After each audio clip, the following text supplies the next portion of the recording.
My name is Thomas. I've always been drawn to the forest, ever since I was a child.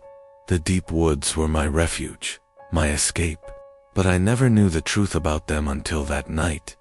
It started as a simple camping trip, just me and a few friends, Sarah, Max, and Luke. We decided to go deep into the heart of the forest, far from the usual paths, to experience the wilderness like never before. No one had ever warned us about the forest's curse. If they had, I don't think we would have gone. We set up camp near an old, overgrown clearing, the ground soft and wet from the rain earlier in the day. The trees towered around us, their trunks wide and dark, like sentinels guarding some ancient secret. As the sun dipped below the horizon, the forest grew quiet, too quiet. We gathered around the campfire, telling stories and laughing, trying to shake off the creeping feeling of unease that seemed to settle over us. But then, just as the fire flickered low, we heard something, a rustling in the trees. It wasn't the wind, it wasn't an animal. It was deliberate, as if something or someone was watching us. "Did you hear that?" Sarah asked, her voice trembling.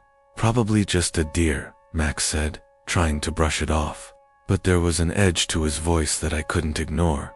The sound came again, closer this time. It wasn't an animal. It was a voice. Soft, almost inaudible, but unmistakable. "Help me." We all froze. The voice sounded human, desperate. But no one else was supposed to be out here. We were miles from the nearest trail, deep in the woods. I grabbed the flashlight, and we all stood up, looking around the darkened trees. "What is that?" Luke whispered, pointing to the edge of the clearing. There, standing between two ancient oaks, was a figure, a man, hunched over, his head lowered, like he was hiding something. We called out to him, but he didn't respond. Slowly, he raised his head, and the sight made my stomach turn. His face was pale, drawn, his eyes wide and black like endless voids. He looked like he hadn't seen sunlight in years. His clothes were tattered, hanging off his frame like they belonged to someone else, and in his hand, he held something that glowed faintly in the darkness. "Stay away from the trees," he rasped, his voice a hoarse whisper. We didn't understand what he meant, but then something strange happened. The ground beneath our feet seemed to tremble, and the trees around us shifted, their branches creaking and groaning. It was as if they were alive. "Go, now," the man screamed, his voice filled with panic. We didn't need to be told twice. We grabbed our things and ran, not looking back. The forest seemed to close in around us, the trees twisting and warping, creating paths that led us deeper and deeper into the woods. No matter how fast we ran, the trees seemed to shift, guiding us further from the camp, as if they were trying to trap us. Eventually, we stumbled upon a clearing and eerie, silent place where the trees seemed to form a perfect circle. The ground was covered in strange symbols, scratched into the dirt. At the center of the circle stood an old stone altar, covered in moss. It was ancient, worn by time, and something about it felt wrong. As we approached the altar, the air grew thick with a strange energy. We could hear the whispers again, louder now, filling our heads. "Leave, or stay forever." I turned to my friends, but they were no longer with me. I was alone. The forest had taken them, and I was left in its grip, unable to move. I tried to scream, but the forest swallowed my voice. The man's words echoed in my mind. "Stay away from the trees." I realized too late what the forest was. It wasn't just a place. It was alive, feeding on the souls of those who entered its depths. And once it had you, there was no escape. I don't know how long I've been here. Time has lost all meaning. The forest has claimed me, just like it claimed my friends. The trees whispered to me now, and I know that one day, someone else will walk into this cursed place, and the forest will take them too. And I will be here, waiting, just like the others. My name is David, and I've spent most of my life in the woods. My father was a hunter, and I followed in his footsteps. The forest was my second home, a place where I knew every trail, every hidden spot, and every sound. But that was before I encountered the lost hunter. It happened during a winter hunting trip just a few weeks ago. The snow was falling heavily, and the air was biting cold, but I was used to it. I had my gear, my rifle, and I was out looking for deer. It had been a slow day, but I was determined to track something down. The forest was silent, save for the crunch of snow beneath my boots, and the world seemed still. I had been walking for hours when I noticed something strange. Off in the distance, I saw what looked like a figure standing between two trees. I froze, squinting through the snow. It was a man, dressed in hunting gear, but he didn't look right. He was too still, too unnatural. At first, I thought he might be another hunter, but something about him felt off. I called out, but he didn't respond. The figure didn't even move. I decided to approach, thinking maybe he was lost or injured. As I got closer, I saw that his clothing was worn and old, like it hadn't been washed in years. His face was pale, gaunt, his eyes sunken and hollow. But what struck me the most was the way he stood unnaturally rigid, almost like he was frozen in place. "Hey, are you all right?" I asked, my voice cutting through the cold air. The man didn't answer. Instead, he slowly turned his head toward me, and I felt a cold shiver run down my spine. His eyes were dark, black holes that seemed to pull me in. There was no life in them, no warmth, just emptiness. I took a step back, instinctively reaching for my rifle. But before I could react, the man raised his hand and pointed deeper into the woods. "Go that way," he whispered, his voice like ice. "It's waiting for you." The words sent a chill through me. I didn't understand what he meant, but something told me I shouldn't trust him. I turned to leave, but the man's voice stopped me again. "You'll never leave," he said, his voice growing colder. I took off running, my heart pounding in my chest. I didn't look back, not once, as I sprinted through the snow.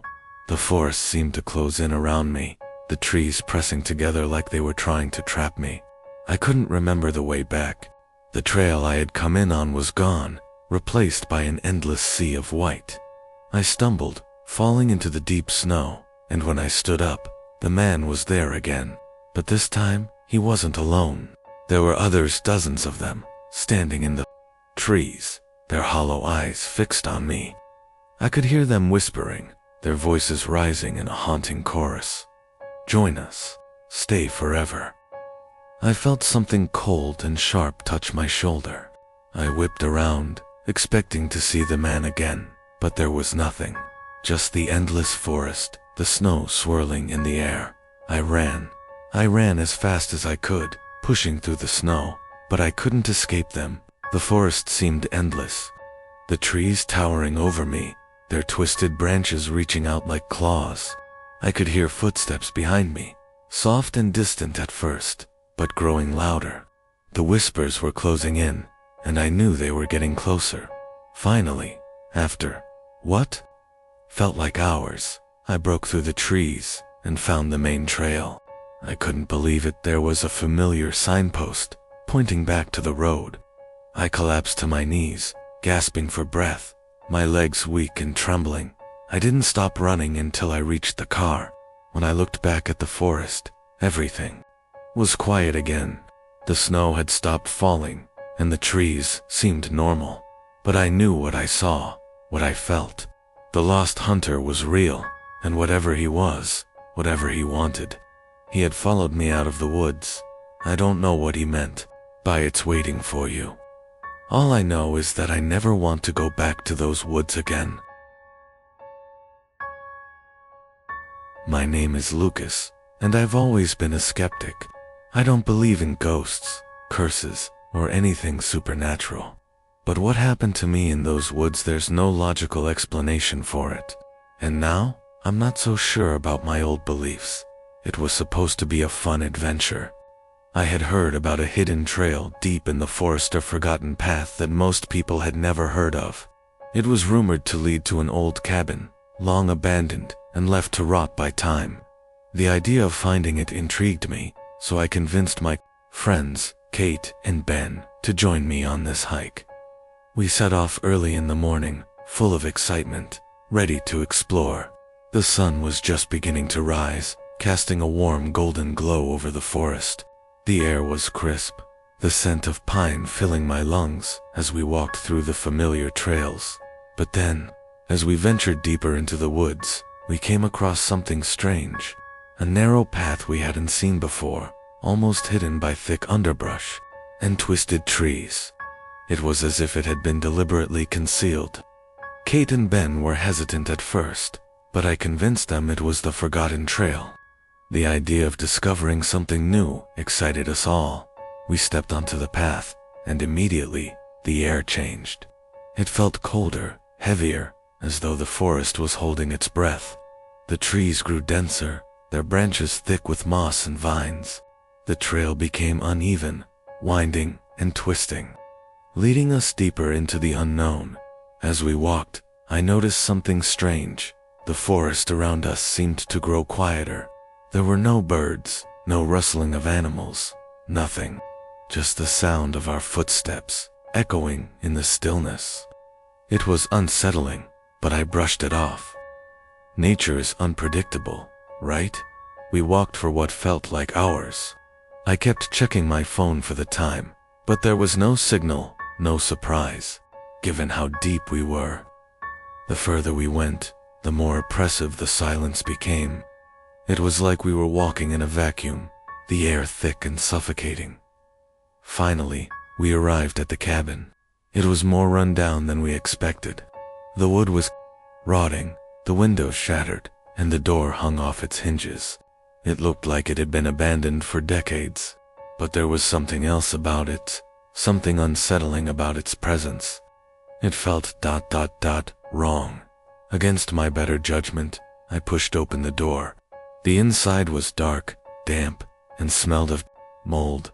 But what caught my attention was the wall on the far side of the room. It was covered in strange markings, carved into the wood, some of them still faintly glowing. Kate and Ben were already exploring the other rooms, but I couldn't tear my eyes away from those markings. There was a strange energy in the air, and I felt compelled to touch them. As my fingers brushed the carvings, I felt a sudden jolt, a cold rush that ran through my body. And then, the whispers began. They were soft at first, barely audible, but they quickly grew louder. A chorus of voices, all saying the same thing. "Get out." I spun around, heart racing. Kate and Ben were still in the other rooms, unaware of what was happening. I tried to shout, but my voice wouldn't come. The whispers became frantic, the sound of footsteps growing louder. The room felt smaller, suffocating, and I felt a cold hand grip my shoulder. I turned, expecting to see one of my friends, but there was no one there, just darkness. The shadows seemed to stretch and crawl along the walls, closing in on me. I ran. I didn't care about Kate or Ben, I just needed to get out. The cabin seemed endless as I raced through the rooms. But no matter where I went, the door was always just out of reach.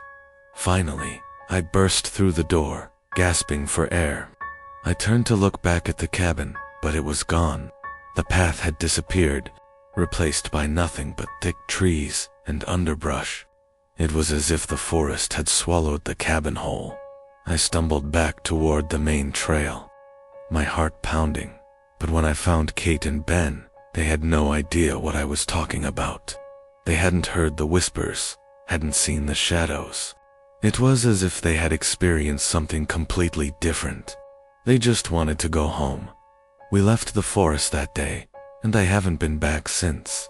But sometimes, when I close my eyes, I can still hear the whispers, and I know that trail, that forgotten path, is still out there, waiting for someone else to find it. My name is Aaron. I used to love the forest. It was my escape from everything, my sanctuary. But that was before I found the tree. Now, I don't think I'll ever look at the woods the same way again. It was supposed to be a simple camping trip. Just me, my brother Jack, and a few friends. We chose a spot deep in the forest, far from the busy trails. I didn't think much of it. I've been camping in the woods countless times before, but something was different this time. We set up camp near a cluster of towering trees, their gnarled branches twisted in odd shapes. Among them, there was one tree that stood out, a massive, hollow oak, its bark twisted in strange patterns. It was unnerving, but we didn't think much of it. The night was clear, the stars shining brightly above. As we sat around the campfire, Jack brought up the rumors he'd heard about strange occurrences in these woods. People had said that there was something unnatural about the trees here, especially that one. They said it was cursed, that anyone who went near it at night would hear voices, see things that weren't there. We laughed it off, the alcohol and the warmth of the fire making us forget the strange feeling creeping up my spine. But as the night wore on, I couldn't shake the feeling that something was wrong. It was as though the woods were watching us, waiting. Around midnight, I decided to take a walk to clear my head. I needed some space, away from the fire and the laughter. I walked toward the edge of the forest, where the hollow tree stood in the distance. The closer I got to it, the more I felt a oppressive weight in the air, something ancient and heavy. The wind stopped, and the forest grew unnervingly still. As I reached the hollow tree, I couldn't help but stare at its massive trunk. The hole in the center was wide enough to step through, but something about it felt wrong. The bark seemed to pulse with a strange energy, almost like it was alive. I heard a noise behind me, a rustling of leaves. I spun around, but there was no one there. I was alone. But then I heard it again, closer this time, like footsteps moving silently through the underbrush. I took a step back, my heart pounding in my chest. But before I could react, I heard a whisper. It was coming from the tree. "Help me." The voice was faint, barely audible, but it sent chills down my spine. I tried to call out, but my voice caught in my throat.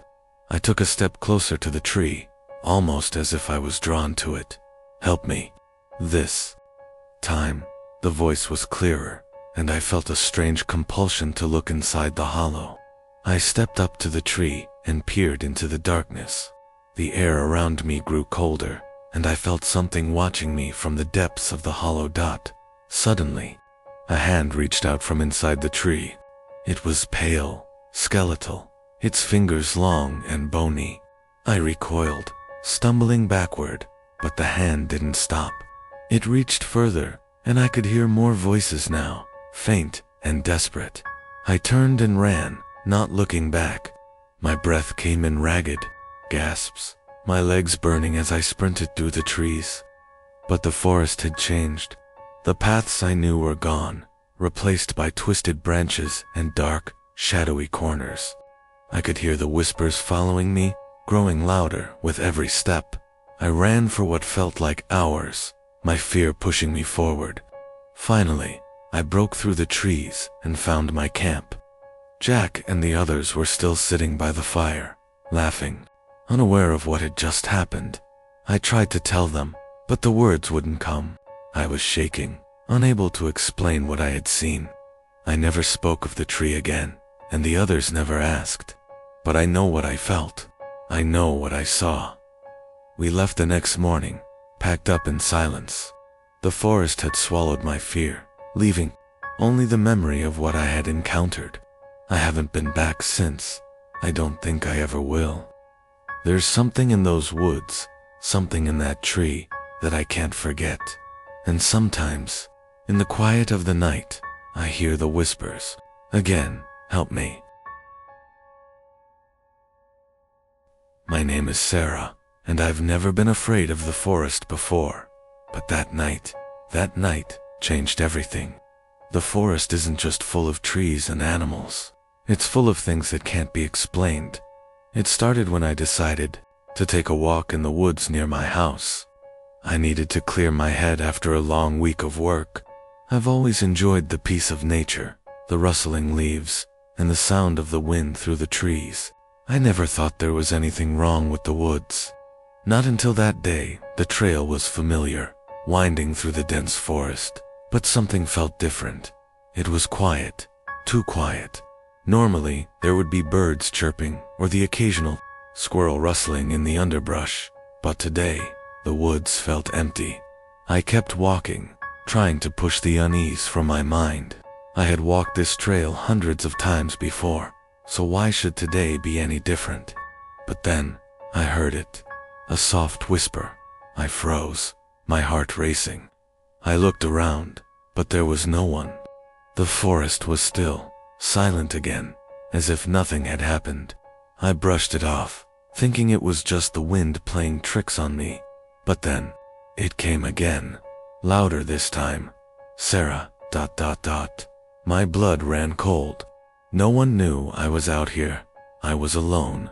I whipped my head around, scanning the trees, but there was nothing. Just the shadows of the leaves swaying in the wind. "Hello," I called out, my voice trembling. No answer. Just the whisper, repeating my name in a voice that wasn't mine. Sarah. I turned quickly, walking briskly back along the path, my steps quickening with each passing second. I couldn't shake the feeling that something was following me, something just out of sight, something waiting. And then, I saw it, a figure, standing at the edge of the trail. It was tall and slender, cloaked in shadow, its face hidden beneath a dark hood. It stood still, watching me, and I couldn't bring myself to move. "Who are you?" I asked, my voice barely above a whisper. The figure didn't respond. It simply took a step forward, and another, until it was in front of me. The air grew colder, and the whispering intensified. Now all around me, I backed away, my legs shaking, but the figure followed. With every step I took, the shadows seemed to stretch, blocking my path, trapping me in this eerie space. "Sarah, ... The voice crooned again, but now it was joined by others' low, haunting murmurs, too many to count. The shadows swirled around me, pressing in. I could see eyes now, glowing faintly from the dark corners of the woods, watching me, waiting for me to fall. I turned to run, but it was as if the forest itself had shifted. The path I knew so well was now unfamiliar, twisted. The trees seemed to grow closer, their branches reaching for me, their leaves whispering secrets I didn't want to hear. And then, I heard the last whisper. "Stay with us." I didn't stop running, until I broke through the trees and found myself at the edge of the woods. Gasping for air, I stumbled out onto the road, my legs weak, my heart pounding in my chest. I looked back toward the forest, but the shadows had receded.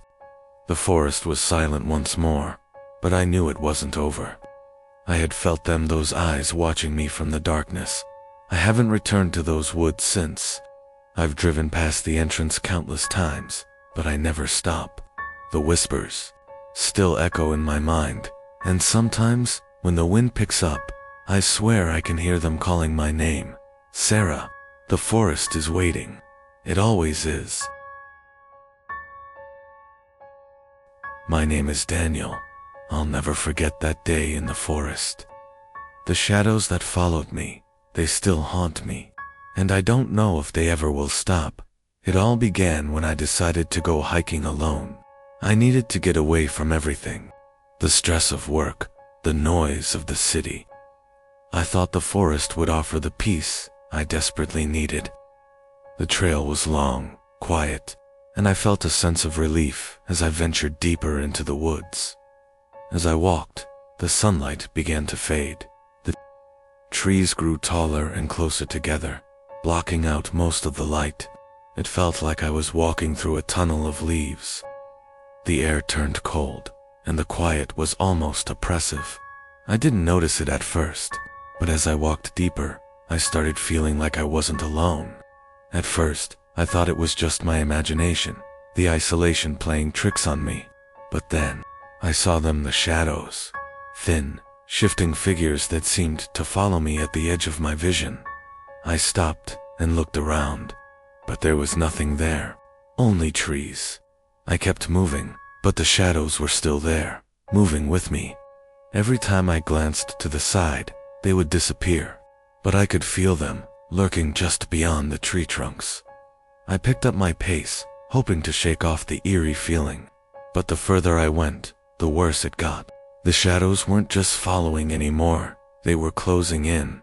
It was when I reached a clearing that I saw the worst of it. In the center of the clearing was a large, ancient tree, its bark twisted and gnarled. Beneath the tree, a dark figure stood motionless. The figure was barely visible in the low light, but I could make out its outline. It had the shape of a man, but there was something wrong with it. Its limbs were too long, its body too thin, and its head, it didn't have a face. I froze. My heart pounded in my chest as I watched the figure. It didn't move. It didn't make a sound, but I knew it was watching me. I tried to step back, but my feet wouldn't move. Suddenly, a voice echoed in my mind, a whisper that wasn't really a whisper. "You shouldn't be here." I looked around, but there was no one else. Just me and the figure. The shadows had surrounded the clearing now, their forms shifting in the corners of my vision, growing larger with every passing second. I turned and ran. I didn't look back. My legs were burning, my breath ragged as I sprinted through the woods, not caring where I was going. I just needed to get away from the shadows, away from the figure that still lingered in my mind. I didn't stop running until I reached the edge of the forest. My heart was pounding, and I could hear the sound of my own footsteps in the dead silence. When I finally made it back to my car, I was out of breath, drenched in sweat, and shaken to the core. I started the engine and drove away without a second thought, but the feeling of being followed didn't leave. The shadows, I knew, were still out there, waiting for me to return. I didn't tell anyone about what happened. I didn't want to sound crazy, but I couldn't shake the feeling that something was waiting for me. It was always in the back of my mind, lurking, just out of sight. I tried to convince myself that it was all in my head, a trick of the light, the fatigue from being alone for too long. But every time I closed my eyes, I could see the figure beneath the tree, standing motionless in the shadows. And sometimes, late at night, when I'm walking outside, I feel the presence of something behind me, just out of view. I know it's them, the shadows, and I know they're still following. My name is Marcus. What happened in the woods still haunts me, and I can still hear the echoes. They're not just in my head. It started as an innocent hiking trip. My girlfriend Emily and I decided to spend a weekend in the woods.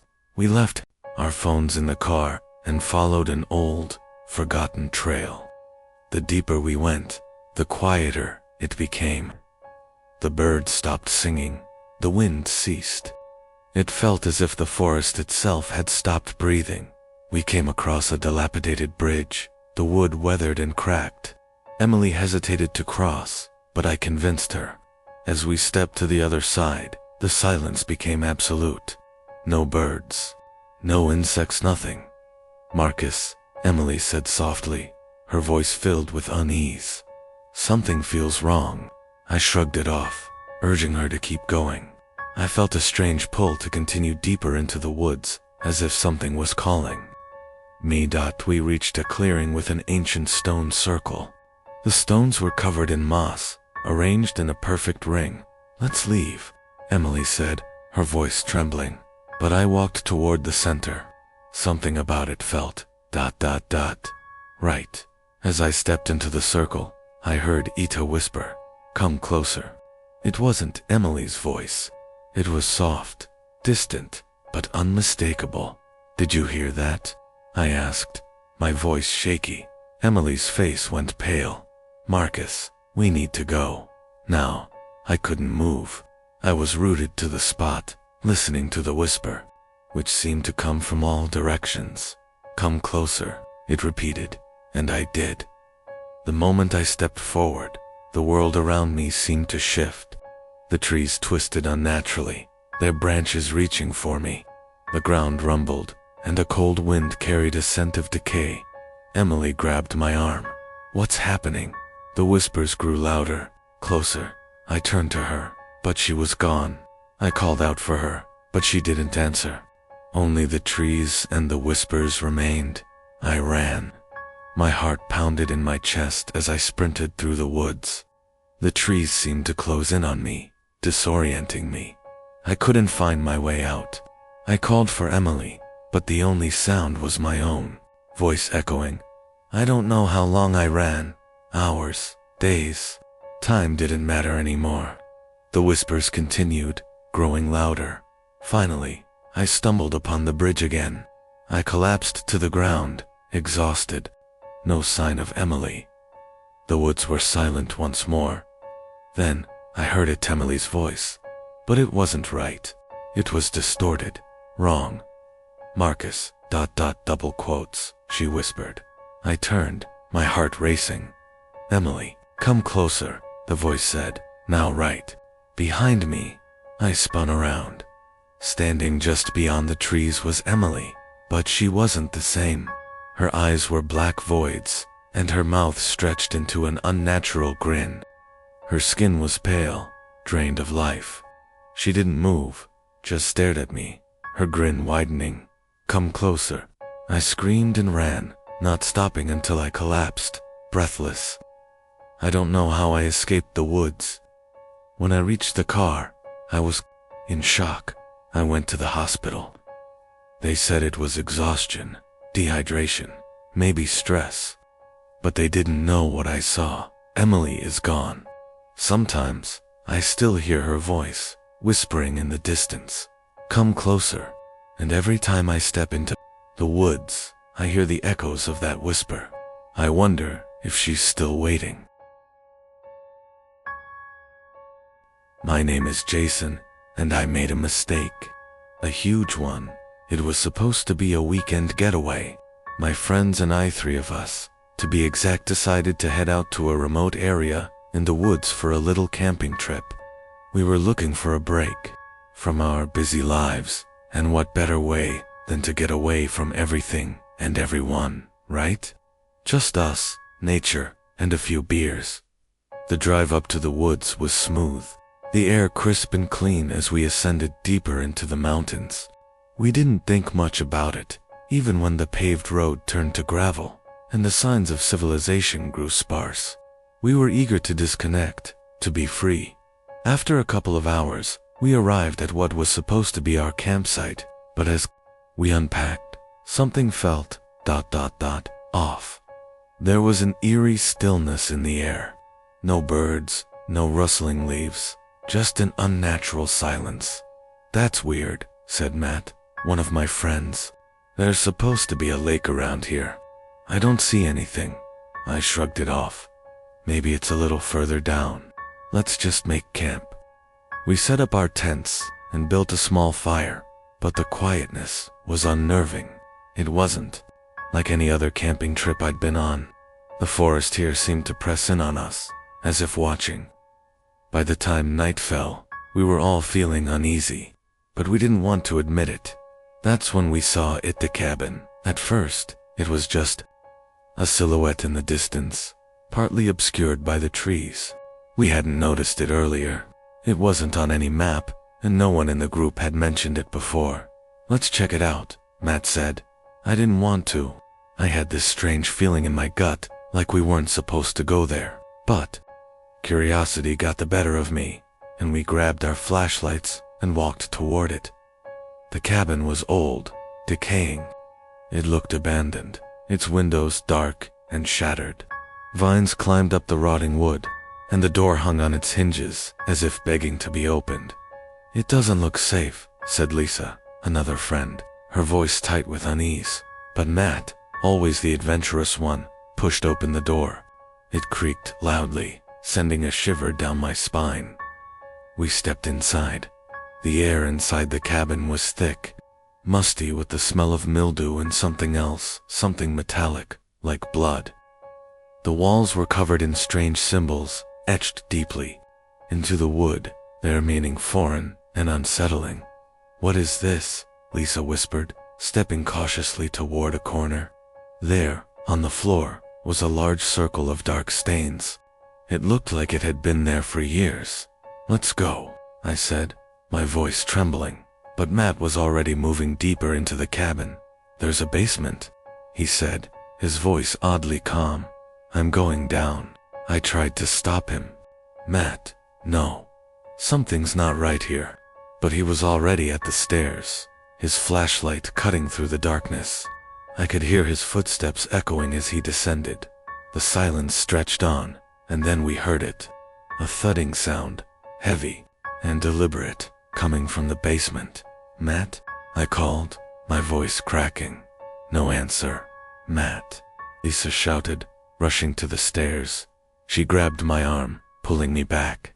"We need to leave, now." But before we could even think about turning around, we heard a low growl, coming from the bottom of the stairs. Something was down there. Something that wasn't Matt. We froze. The growl deepened into something worse, a guttural voice, whispering, "You shouldn't have come." I couldn't move. The air grew colder, heavier. I turned to leave, but the door slammed shut behind us. It was locked from the inside. Then, a shadow appeared at the top of the stairs. It wasn't Matt. It was tall, thin, and impossibly twisted, like a person but not. The figure was covered in dark, matted hair, its limbs elongated, stretching unnaturally as it moved toward us. Its face was a blur, just a mess of jagged lines and empty eyes. Lisa screamed. I grabbed her and pulled her toward the window. But as I turned, I saw the thing was right behind us. Its mouth opened wide, revealing rows of sharp, twisted teeth. It hissed, low and menacing. With one last desperate effort, I threw my shoulder into the window, shattering the glass. We scrambled out, the thing just inches away from grabbing us. We didn't stop running until we were back at camp, breathing, heavily covered in cuts from the broken glass. We didn't stay the night. We packed up in a frenzy, leaving everything behind. The entire drive back down the mountain, we didn't say a word. No one wanted to talk about what we had seen, but even now, when I close my eyes, I can still hear that growl, the whisper of the thing that wanted us to stay. And every time I drive past the woods, I wonder if that cabin is still there waiting for the next group of curious souls. I'm Ethan. I'm sure you've heard about those forest trails that people always warn you about. They say if you go down them, you might never come back. I used to think they were just stories, but that was before I walked the silent path. It started as a typical weekend hiking trip with my friend Ben. We were in the mood for adventure and had heard about an old, overgrown trail deep in the woods, known to locals as the Silent Path. According to them, the trail was cursed, and anyone who ventured down it would hear strange sounds, whispers in the wind, or worsey things that weren't really there. But Ben and I were skeptics. We laughed it off and decided to explore it ourselves. After all, we'd done plenty of hiking before. What harm could one trail do? We reached the entrance to the path just as dusk began to settle over the trees. The sun was low, casting long shadows on the ground. The trees seemed to close in around us as we stepped onto the narrow, winding trail. It felt different. The air was colder here, and there was an unsettling stillness in the air. "Are you sure this is the right way?" Ben asked, looking around nervously. I nodded, but I wasn't so sure myself. The further we walked, the quieter it became. It was as if all the normal forest sounds, the chirping birds, the rustling leaves, had vanished. It was dead silent. Only our footsteps disturbed the calm. After an hour of walking, we came to a clearing. In the middle of the clearing was a large, ancient tree, its bark twisted and dark. A hollow lay in the center of the tree's trunk, wide, enough for a person to crawl inside. "Let's check it out," Ben said. His curiosity piqued. I hesitated, but I followed him anyway. There was something strange about that tree, like it was calling to us. As we approached, the air grew even colder, and the sky above seemed to darken. That's when I heard it. A soft, almost imperceptible whisper. I froze. "Did you hear that?" I whispered to Ben, but he was already staring at the hollow in the tree. Something was inside it. "Ben," I said again, more urgently, but he didn't respond. He was too focused on the tree. I stepped closer, my heart pounding. I peered into the hollow. There, in the darkness, something moved. I could barely make it out, but it looked like a face pale and distorted, with hollow eyes and a twisted grin. "Ben!" I screamed, grabbing his arm and yanking him away from the tree, but it was too late. The ground beneath us shook, and the whispering voices grew louder, now echoing through the trees all around us. The sound was deafening. "Run!" I shouted, but Ben was still frozen, staring at the tree. In that moment, I felt something cold, clammy hands grip my ankles from beneath the earth. The ground seemed to open up beneath me, and I stumbled, falling to the cold dirt. I could hear Ben shouting my name, but I couldn't move. The whispers were all around us, growing louder, more insistent. The tree's hollow opened wider, and I saw a tan outline of something tall and unnatural emerging from the darkness. It had no face, just a dark, looming silhouette with long, outstretched limbs. I pulled myself free and scrambled to my feet. I grabbed Ben, dragging him toward the trail, but he wouldn't move. He was still staring at the hollow, his face pale, his eyes wide with terror. "Ben, we need to go," I cried, but it was as if he couldn't hear me. He reached out toward the tree, as though compelled to get closer. The whispers reached a crescendo, and I felt the weight of something cold and heavy pressing against me. I pulled harder, desperately trying to break him out of whatever trance he was in. Finally, with one last, forceful tug, Ben snapped out of it. He stumbled backward, his eyes filled with fear. "We need to leave." "Now?" I said, barely able to breathe. We turned and ran, the whispers following us as we sprinted down the path. The trees seemed to shift around us, closing in, blocking our way. Every time we looked back, the silhouette was closer, lurking in the shadows. We didn't stop running until we reached the edge of the woods. When we finally emerged into the clearing near the parking lot, the whispers stopped. The air returned to normal, and the forest seemed to settle down. Ben and I didn't speak a word to each other as we got into the car. We didn't need to. We both knew that something had followed us out of the woods. Even now, every time I close my eyes, I hear the whispers. And every night, when I walk alone, I swear I can feel the cold presence of whatever was in the woods waiting. My name is Oliver. I didn't believe in ghost stories or old folk tales, at least, not until that night in the forest. It all started when a group of friends and I decided to take a camping trip deep into the woods.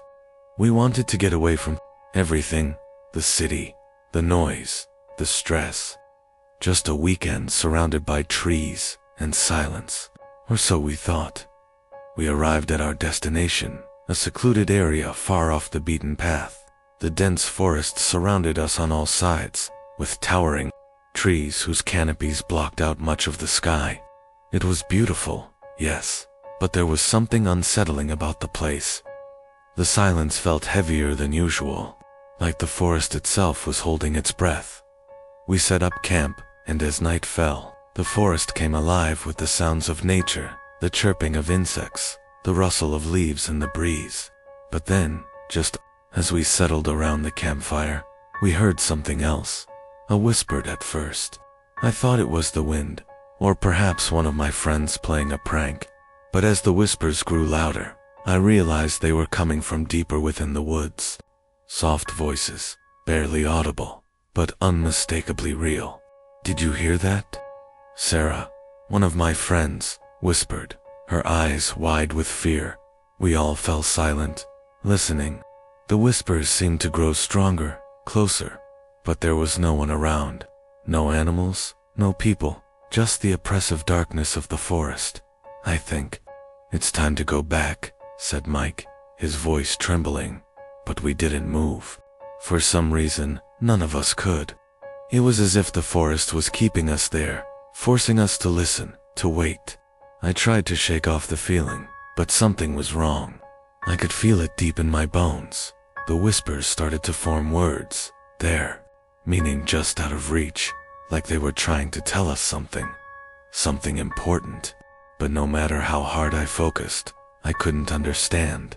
It was like the forest itself was trying to communicate with us, and I was too ignorant to listen. Suddenly, the fire sputtered. The flames flickered and died out, leaving us in complete darkness. The only light was the faint glow of the moon, filtered through the trees. And that's when I saw it. A shadow, moving just beyond the tree line. At first, I thought it was an animal, maybe a deer or a bear. But as it came closer, I realized it was too tall, too unnatural. It moved like a person, but there was something wrong about the way it glided through the forest, as if it was part of the shadows themselves. "Run," whispered Sarah, her face pale. But none of us moved. The figure was getting closer, and the whispers grew louder, almost deafening now. It was as though the entire forest was alive with them. And then, just before the shadow reached us, it stopped. I couldn't see its face, but I could feel its presence. It was watching us. And then, in a voice so cold it froze my blood, it spoke. "Leave this place." The words echoed in my mind, vibrating through the ground beneath me. I could feel the weight of its gaze, but I couldn't move. None of us could. And then, just as suddenly as it had appeared, the figure vanished into the forest, leaving only the echoes of its warning behind. We didn't stay after that.